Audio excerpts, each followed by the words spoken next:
There was so much that happened last week. My gosh. I mean, the Tesla drama, the judges drama, the violence that's going on, the Charlie Kirk videos that are going more and more viral, where he goes onto college campuses and he debates these kids one-on-one, and they're so good. Did you see the one with the kid and his progressive dad, the conservative son? Absolutely. And the progressive dad? Because there are two kinds of things that happen in the Charlie Kirk, and they all tend to be outside of these events that have thousands of people. Sometimes it's the gentle dressing down of a woman who thinks it's great to kill babies. Sometimes it's a young man who took issue with Charlie's shirt about something immigration related.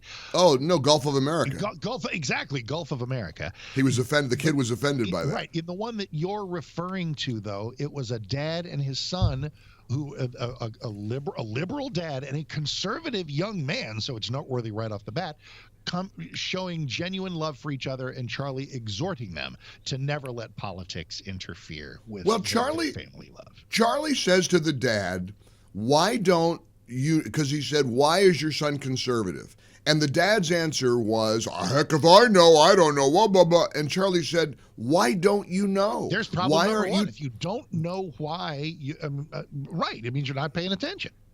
That's right. And you're not listening to him, and he maybe isn't listening to you. And incidentally, it was such an interesting visual. The kid has like neck tattoos and, like goth, almost like a goth look. I would not have spotted him as a Trump voter.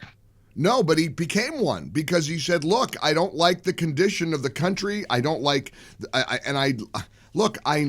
have to look at the reaction of a lot of people on the left right now." Somebody posted, this was a leftist on social media over the weekend. "I know this is dramatic," she wrote, "but I'm really upset about all the Teslas being torched and the vandalism occurring nationwide.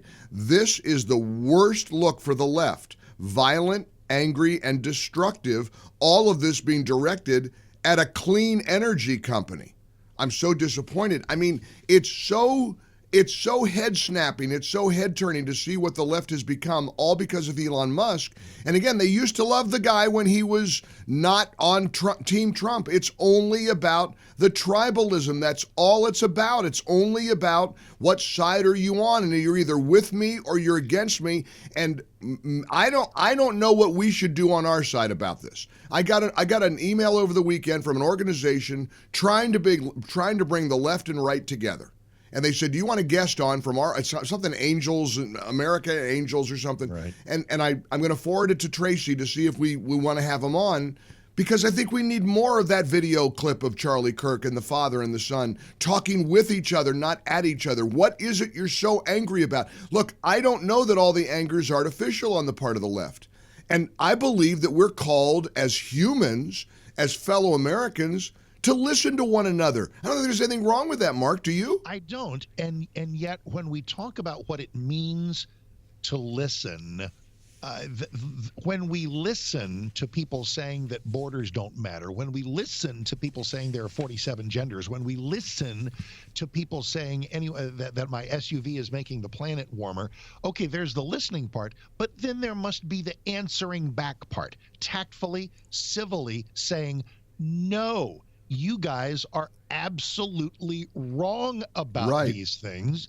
Right. And that's a necessary part. The listening must be followed by talking. The listening must be followed by constructive conversation. And coming to our own conclusions, I think the listening exercise and the talking with each other rather than at each other falls under the category of persuasiveness. All you're trying to do is persuade the other side. They'll try to persuade us. Tell us what you're angry about. Why do you think it's okay to carve a swastika into a Tesla? Tell us why you think that's okay. Tell us why you don't want a secure border. Tell us why. I mean, these are things. And look, there is common ground. I saw a lengthy tweet by Guy Benson from Town Hall and Fox News. And Guy is concerned that there's a report that there have been some illegals who were swept up in the immigration raids who are now in a prison somewhere in Venezuela, and they're not criminals. And Guy's position was, now I don't want to jump to conclusions, although he kind of did.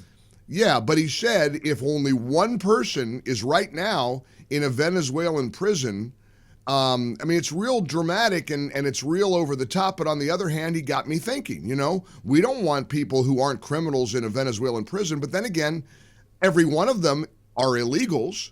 So they're here illegally to begin with, but I think Guy is probably right. That doesn't mean you ought to land in a Venezuelan prison. And I keep hearing Elon Musk's voice in the Oval Office with the kid, the little X, crawling all over him, and he said, look, we're going to make some mistakes. And when we make mistakes, we got to fix them. We've got to be transparent. We got to be open about it. And that's what we have to lean on, because I do believe that's the right course of action, Mark. I do too, and I would okay. The one. It's an old slogan of jurisprudence that we would rather let 10 guilty people go free than imprison one innocent person in the American justice system, and I subscribe to that. Does that necessarily extend to? We'd rather not deport 100 dangerous people than have one non-dangerous innocent person in a prison in Venezuela. I guess so. It is a human process. It is going to be filled with human flaws. And I think Elon's solution, if you want to call it one, is that. And listen, I'm reading this biography of his, Elon Musk, by Walter Isaacson. I want to get it. Do it. It's 600 pages, every single one of them a gem. You totally understand him, whether it's SpaceX, Tesla, Neuralink, the 14 other things that he's doing, or now Doge, or reforming American government. He goes all in, both feet, everything cranked up to 11. And if there's a mistake, you identify the mistake, you correct the mistake, and ultimately you wind up with a better, more ambitious solution than if you'd just been hemming and hawing and twiddling your thumbs. But let's go back. But let's go back to the point you made. This is very interesting to me. And so if you got 100 violent people who are deported and wind up in a Venezuelan or a prison in El Salvador somewhere, and 1 or 2 or 5 of them are not violent criminals. They were swept up. They were a neighbor. It was a tattoo that wasn't recognizable, yada, yada. Here's the problem. And what Guy Benson is inadvertently suggesting, I think, and he said, I fully support the deportation. And most Americans do. Let's be clear. But if we start seeing instances of mistakes, which will be characterized as abuse, there's a risk that the whole thing gets shut down. Yes. That's what you said. That's so important, Mark. And so here's the question. Do we have the stomach for acknowledging mistakes? Here's the big issue to me, due process. What's the due process for those people who may or may not have been incorrectly rounded up? It would seem to be an immigration judge. It's not the full due process that you or I would get if they, arrest us for something on the street or in our homes tomorrow for running a meth lab or a trafficking operation or something like that. There's extensive due process for American citizens, et cetera. It is not that elaborate and not that multi-layered for people once we've put them in the deportation target. But it does seem like if somebody has a point to make that says, hey, here's why I should not be deported, it seems like, got 15 minutes, let's hear what that argument is and see if it's worthy. Right, and I believe that the concern is a valid one. There's just no question. So look, we have to have our eyes wide open, but I think we got to be listening. I think we've got to have a degree of empathy. We have to have some understanding that things can go wrong and people are going to get hurt, and that's hard. We don't want people to get hurt. We want the bad guys to have accountability. Yeah. So there's a lot unfolding here. Now look, let me ask you about the movies. You love movies. I love movies. I can't wait to start binging 1923 and The Pit. So well, both of them. They're on my list. I'm going to start maybe tonight. I'm going to start watching these shows. I like documentaries. I watched one with my friends Peg and Joey when I was in South Carolina last week about the tornado that wiped out Joplin, Missouri. It's a fascinating documentary, and there's a lot. If you like weather and you like those kind of weather stories, I mean, they had a lot of video of that horrible. I think it killed 161 people, and it was mostly focused on the high school that was wiped out. But anyway, we love and I love it. You're right. We're kind of in a golden era. Whether we don't like the wokeness, Well, let's look at what the wokeness did to Snow White.